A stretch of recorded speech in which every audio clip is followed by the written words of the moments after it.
All right, like I said, engaging discussions from stalwarts and the best from the entertainment fraternity, and that's why we're all set to get going on a very special note. We have a fireside chat coming up, which is the first chat of the day. The topic that's going to be discussed right now is Netflix driving content narrative in Indian OTT. I'll repeat the topic for you all once again. This is Netflix driving content narrative in Indian OTT. As we all know, Netflix has certainly been a front runner in the Indian entertainment space, and no wonders they are certainly driving content in the best way possible. I'll request Mr. Siddharth Laik, founder and editor-in-chief, IWM Buzz Media, to kindly join me over here on stage to moderate this session. Please give Mr. Siddharth Laik a big round of applause, ladies and gentlemen.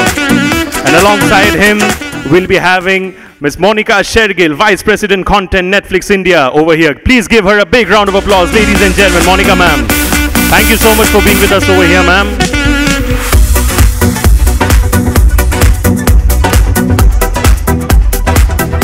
Thank you, sir, and over to you now. Thank you, Subhojit. I hope the mic is working, ma'am, if you can check. Hi, Siddharth. Yeah. The mic is working. Very good morning to everyone. Praveen, if you can shut the door, please, so that there's no noise. To begin with, I believe I want to thank Monica, ma'am. I have known her for quite many years now when she was in Viacom. Please call me Monica. Ma'am, organically, to abhi hoga nahi, but since I've been calling you, I look up to you. And before I start and get into the business side of things, you have been the kindest. I know a lot of people chase you to get your time, to pitch ideas, to figure out how to get an appointment with you. But one thing I've learned from you, whenever I've messaged you or called you and you have been busy, before the day has ended, you have either responded or you have called me back asking, what is the issue or what is the concern or what do you want to talk about? This has taught me so much about being humble, humility, that no matter how busy you are and someone is trying to reach out to you, you take your time and you respond. So please, a clap for Monica, ma'am, for being who she is. That's very kind of you. I try. Sometimes it doesn't happen, but at most times the attempt is to actually be able to respond.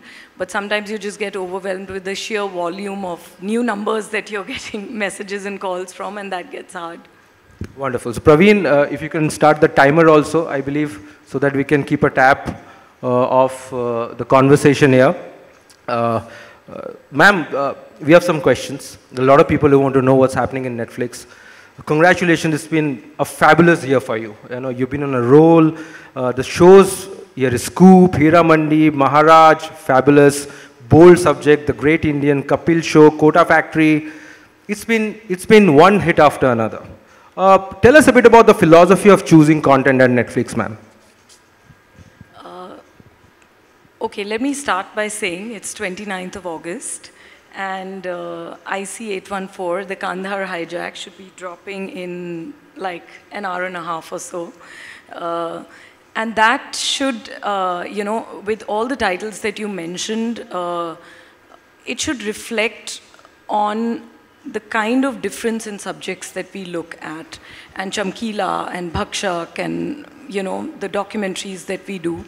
I think fundamentally, when a creator comes, they have a vision about the story that they want to tell.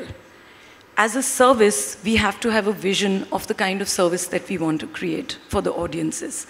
So when we think of content strategy, a few things are extremely important, a few principles that as Netflix we really keep in mind. First and foremost is that we want to be the most distinctive storytelling platform in terms of the subjects that we choose. It should not be that you're able to predict, oh, the next thing is this, that now that Netflix has had success with this, they'll do more of this. If you look world over, we are not like that. Everything that we do has to be distinctive and unique. Finding stories is the most important job. It is the simplest and the hardest job. So that is important.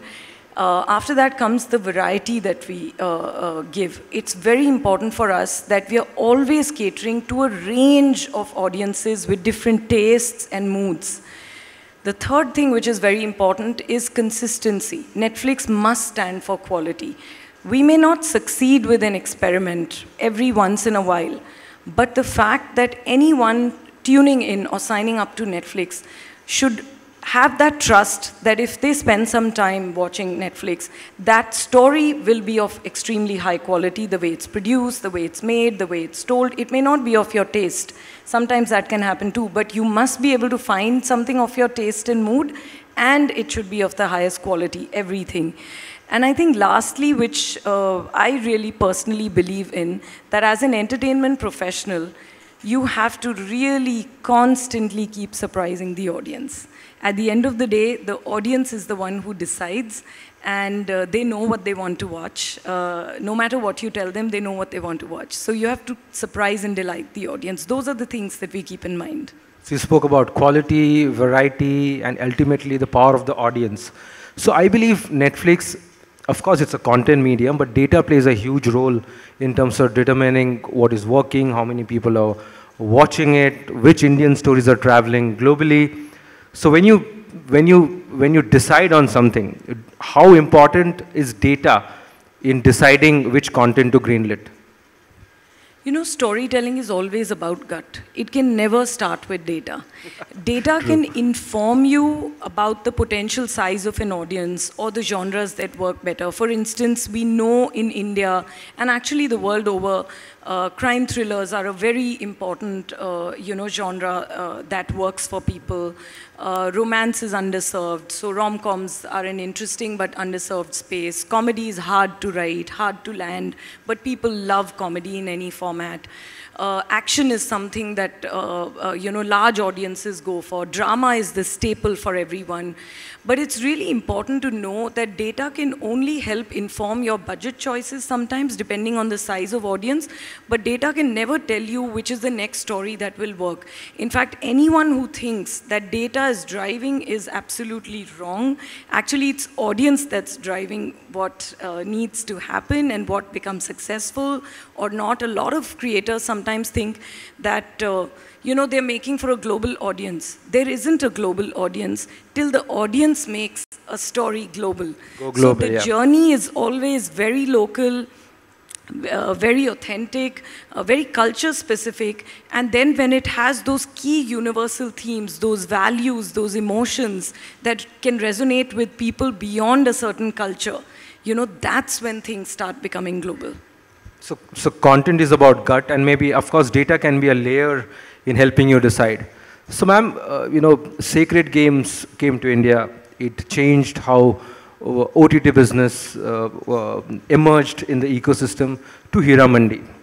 What have been the challenges for Netflix when it comes to the catering to Indian audience?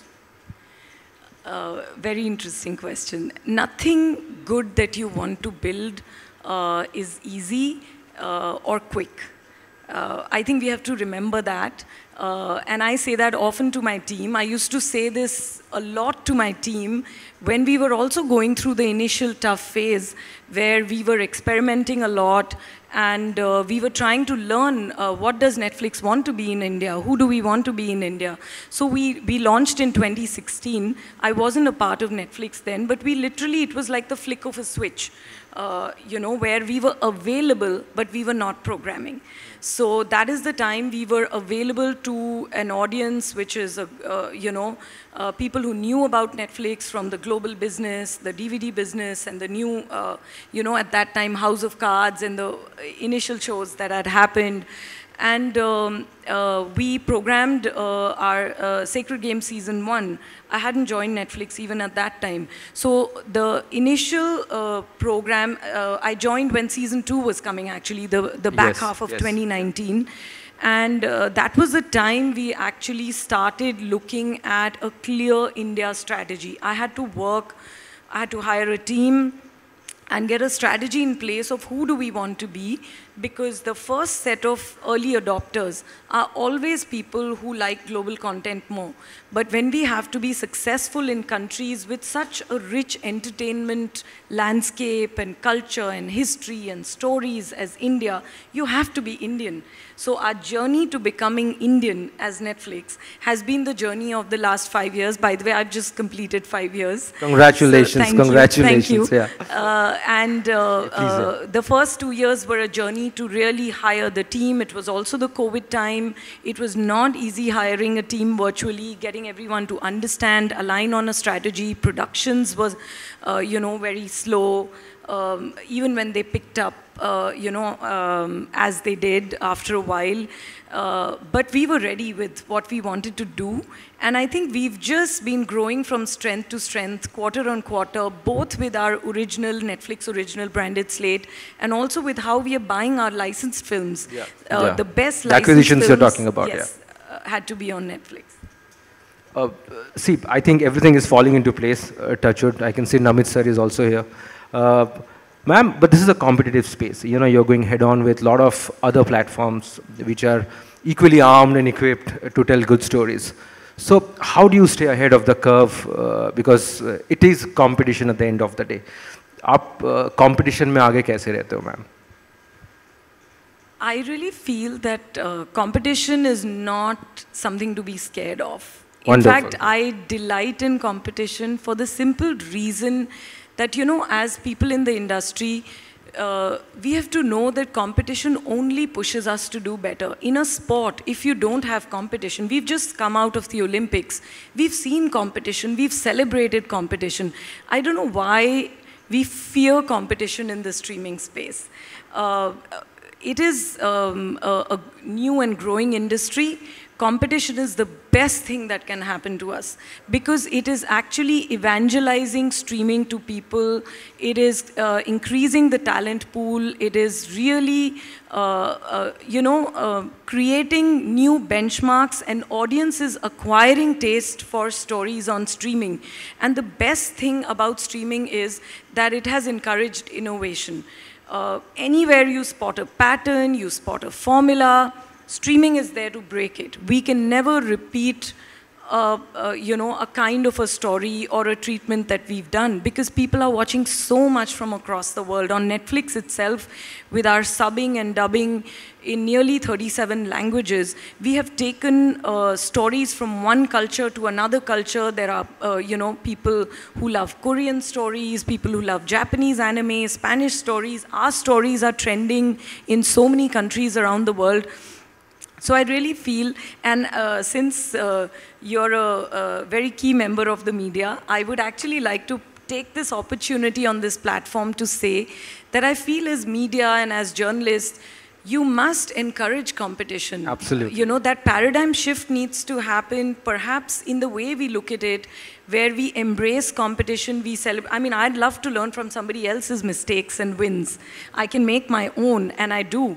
But I also have the opportunity, when there is healthy competition, to learn from other people's, good decisions, bad decisions, and also I think it's the truest sign of a very healthy entertainment ecosystem, and it's complementary to the growth of everyone.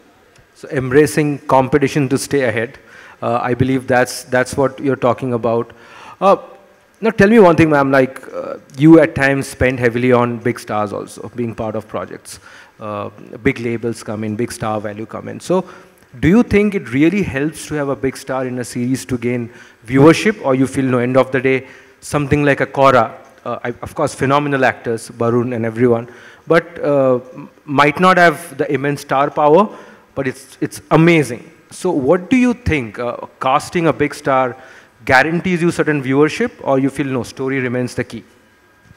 I think good stories are unbeatable on streaming because people watch it in their time and space, their choice, their flexibility.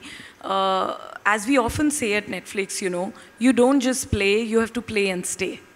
So you have the option, you have decided you're going to watch something, and then if it doesn't please you, you're going to tune off. A big star is not going to make you hold on to a story beyond a point if you're not but enjoying it the helps story. get initial eyeballs, right? Yeah, I was just coming to that, that having big stars cast in the right way. See, if there is dissonance, you can catch it on streaming.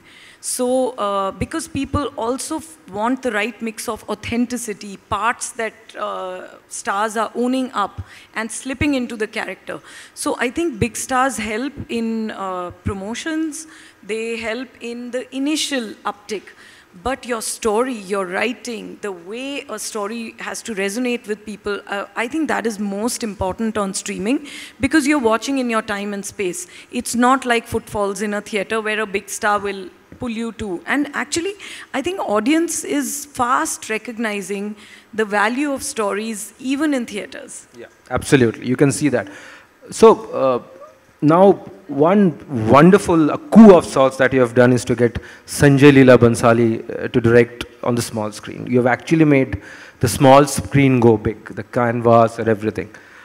Tell us, how was the experience, any anecdote of working with, Bhansali sir, and how was the overall idea of, let's do this, something so big on OTT? Hira Mandi ke बारे में कुछ बताइए ma'am. Heera Mandi, actually जितना Heera Mandi as a show special है, उसकी journey भी उतनी unique और स्पेशल थी.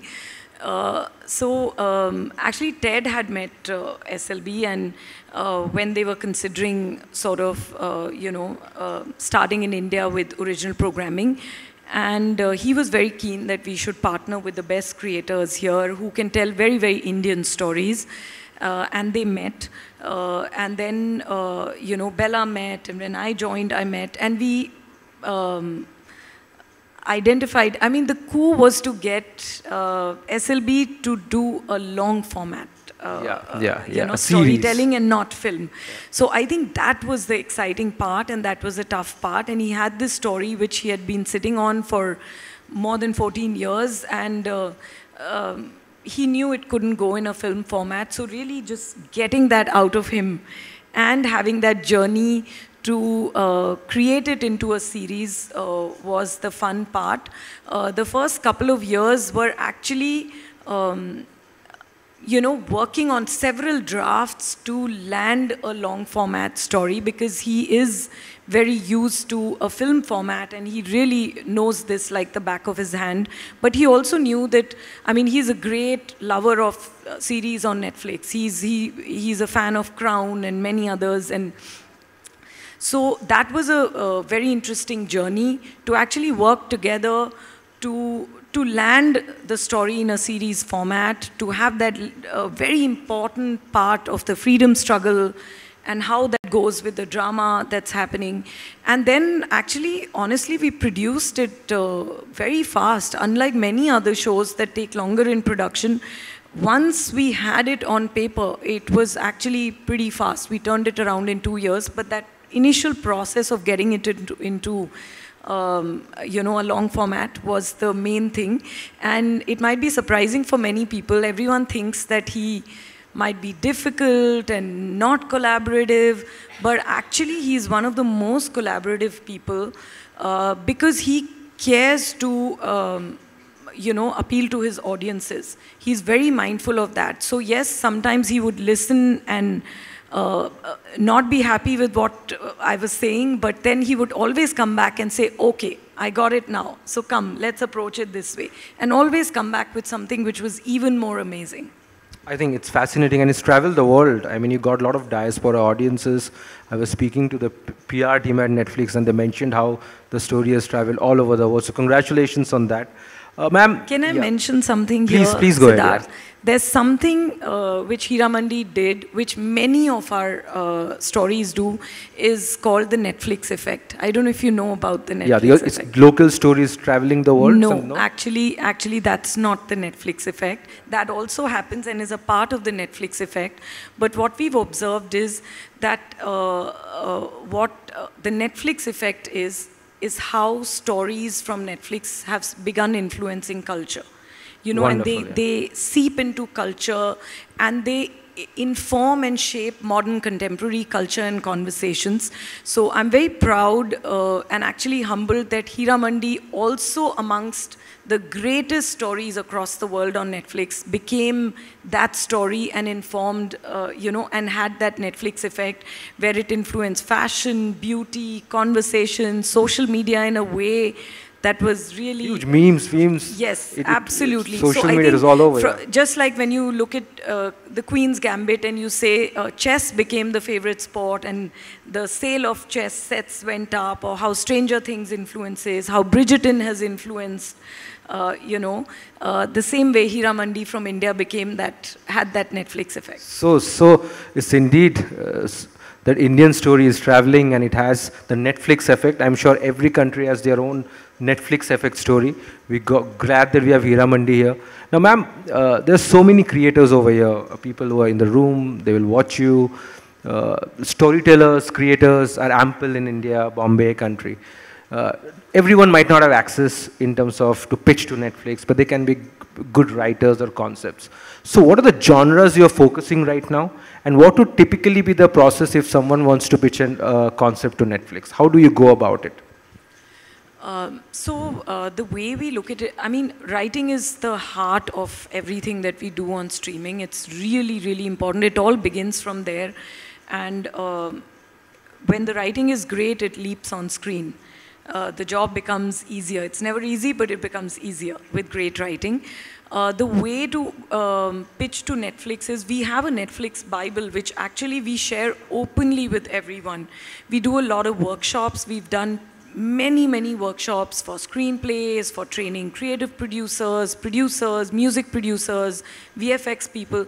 We firmly believe that training is a very important part of lifting the quality in the ecosystem, and training for everyone. It doesn't have to be that only people who work with Netflix, because creators, writers, everyone works with everyone, but we believe in training because everyone benefits.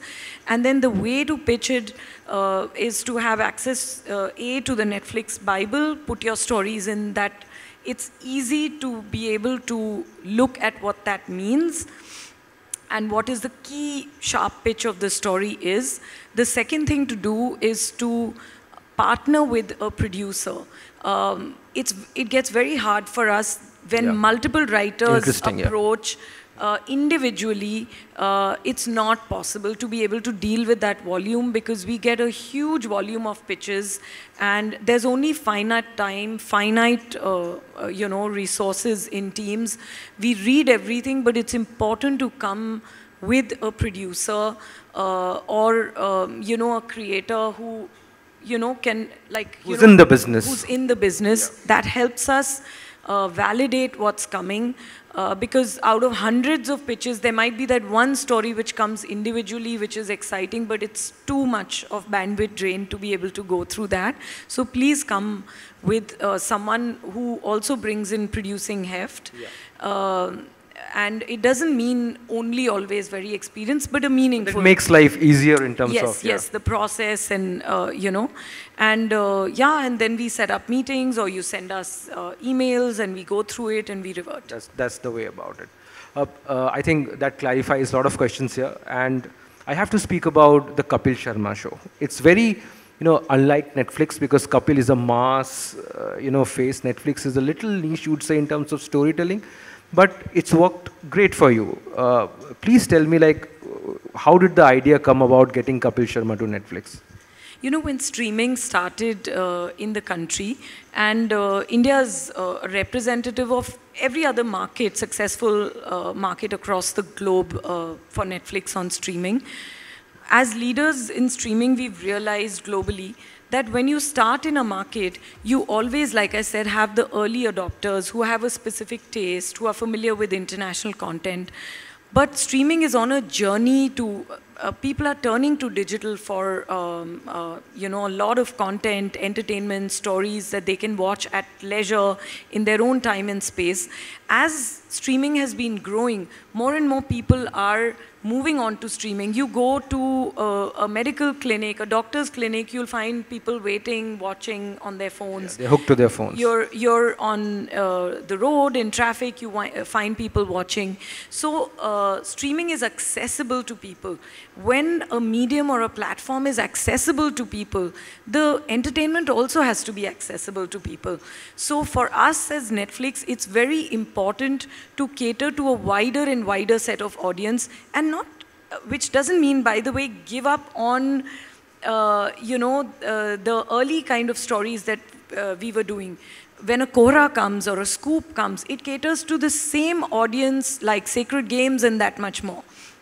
And when a Kapil Sharma decision happens, and I wanted to get Kapil on the service for the last 2.5 years, initially he was concerned, he was worried that, is it okay to move from TV? Netflix is so elitist. But we told him it is actually not elitist. You see the kind of films that come on Netflix. That entire audience which enjoys RRR, Suryavanshi, Animal, Bhool Bhulaiya, Lapata Ladies, Shaitan, all our South films which have been doing so well. From we have Pushpa coming on the service in all languages, Devara coming. So all of that, so all that audience is already sitting on the service, and we are just growing and growing. The momentum is just increasing. So we asked him to try with a stand-up. We said, try with a stand-up. You've not done a stand-up for a long time. And you must see, you must taste Netflix. And he did that. It was called Kapil Sharma, I'm Not Done Yet. And it did so well. The kind of response he got, he was completely bowled over. And then it was easy, and we got him, on for the show. And the show has done so well. It is, actually, I should tell you, Kapil Sharma has been a very unique show. Not like coming in India on Netflix is one thing. Globally, for a show like Kapil Sharma to be on Netflix is something new for us. Very new. Because we are a binge platform. Even when we do unscripted globally, we do reality, non-fiction shows, they always come either as binge drop, or they come in maximum 2 batches with a finale separate, if they are competition formats. But everything is binge on Netflix. Very rarely do we have non-binge, and there are smaller shows that are non-binge. A show of this scale to actually come as weekly entertainment for a family audience, a co-viewing audience, was a first for Netflix. And every other market is actually celebrating what has happened in India and how big it has become, and are now working on their own versions of what a weekly entertainment could be. So that's a big win for us. Absolutely, and very diverse, from Heeramani to Scoop to Kapil Sharma show. I know time's up, the console guy is playing music, we follow the Oscar format over here. But 2 more questions. I must talk about IC814. It's released today, and we are getting some great reviews. Tell us a bit about your new baby. And secondly, what is in the kitty for Netflix maybe in time to come? So IC814, the Kandahar hijack, was a story that I was extremely passionate about when I just What a cast. joined. Yes. So when I just joined in 2019, second half, Sarita, who's the producer at Matchbox, so Sarita and I caught up, and we'd both been wanting to tell this story, and she got the, she met Captain Devi Sharan and got the rights to the book. We wanted that book, and I met Captain Devi Sharan. I was very convinced that we wanted to do from India a story on a real event from India that had the potential to, and I won't say go global in a light vein. I meant be a truly international story from a subject point of view, because the subject is such that not only did it have ramifications in India, but from a global geopolitical point of view, it's a story that involved 4 countries where the plane was hijacked and how it went across the 4 countries, the 7 days of hijack. It's an absolutely thrilling, gripping, chilling, dramatic, page-turning story. And Anubhav Sinha, who's the creator, Trishant Srivastav, who's the writer, along with Anubhav, like what a amazing time we've had writing this and making it. And like you said, it has a spectacular cast. Like, it's impossible to get this kind of a cast in even a film anywhere or any other series. There are so many amazing actors who've come for really small but defining parts. It happens in Hollywood all the time, but it doesn't happen in India. So hats off to Anubhav, you know, and to like really everyone who's been on the team, all of us together who've really like wanted to bring it. It's a must watch. It's a must watch. I hope watch. everyone likes it. Please watch. It's a really, it's a labor of love. It's taken us a while to make it because it's also great VFX. Shout out to all the VFX teams at Netflix and you know, all the agencies. It's been great. Bob, anything next in the kitty? Yeah, any the other next stories yeah. which can have more Netflix effect? Yeah, I think the one thing we really love at Netflix, we are excited about, is that we want to be unstoppable with our stories. So IC 814 is coming today. We have Sector 36, which is coming on 13th of September. Very powerful story. I mean, Vikrant Masi, after 12th Fail, and then Haseen Dilruba 2, you will see him in Sector, and oh my God, what a performance. He's a phenomenal actor, Deepak Dobriyal. Then we have Ananya Pandey coming in Control, which is Vikramaditya Motwane's film. Very amazing film, an absolute must-watch, totally different subject. We have the Kapil Sharma show, season 2 launching. We have season 3 of the Bollywood Wives versus the Delhi Wives. It's so juicy and gossipy and delightful. Complete guilty pleasure. We have a very, very big debut of a big director, like a film, first film directorial coming. I will not... Please share the name. You know, we have announced earlier, so I can say Neeraj Pandey's directorial. It's a heist thriller. And we have Ye Kali Kali Aankhein season 2 coming, and it's more pulpy and more, you know, thrilling than before. And we have Kajol and Kriti Sanan's Do Patti coming. Yes, Do Patti, yeah. Yes.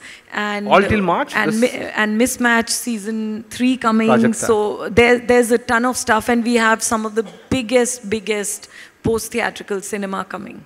Wonderful. It's exciting times at Netflix. And before we wrap up, ma'am, anything for IWM Buzz, India Web Fest, anything you want to, any words of wisdom for us? No, I just feel that, Siddharth, and I'm saying this genuinely, not because I'm sitting here with you. I have, you know, known you for a long time and really seen how you and your team have put together IWM Buzz. It's very rare for, you know, a credible entertainment platform to be built in such a short span of time.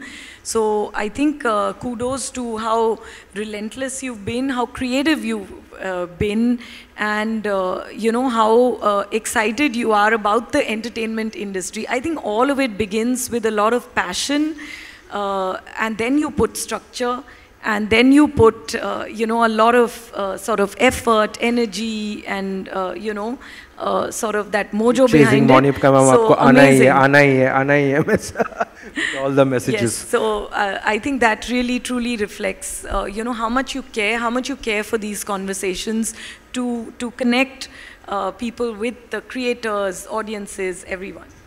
Thank you so much. That was Monica Shergill for you, and all the best, ma'am. Have a great year at Netflix, and thanks for being at India Web Fest. Subhaji. Thank you. Thank you so much, ma'am, and I'm pretty sure the Netflix effect will continue to rock in the best way. Give a big round of applause for IC814 once again, please. I'll request both of you to kindly wait, and we have somebody very special with us over here, Miss Isha Kopikar. Can I please request all of you to give her a big round of applause? I'll call her on stage. What a moment indeed. Isha Kopikar ma'am, Monica Shergill sir, Siddharth sir, all of them together. I'll request Siddharth sir and Isha ma'am to kindly hand over the token of appreciation to Monica ma'am.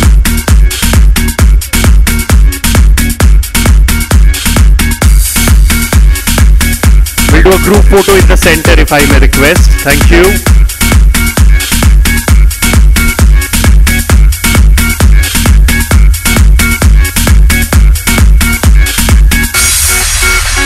Thank you so much, ladies and gentlemen. Please give it up once again for Miss Monica Shergill leading the way, absolutely in the best way possible. Netflix India it is.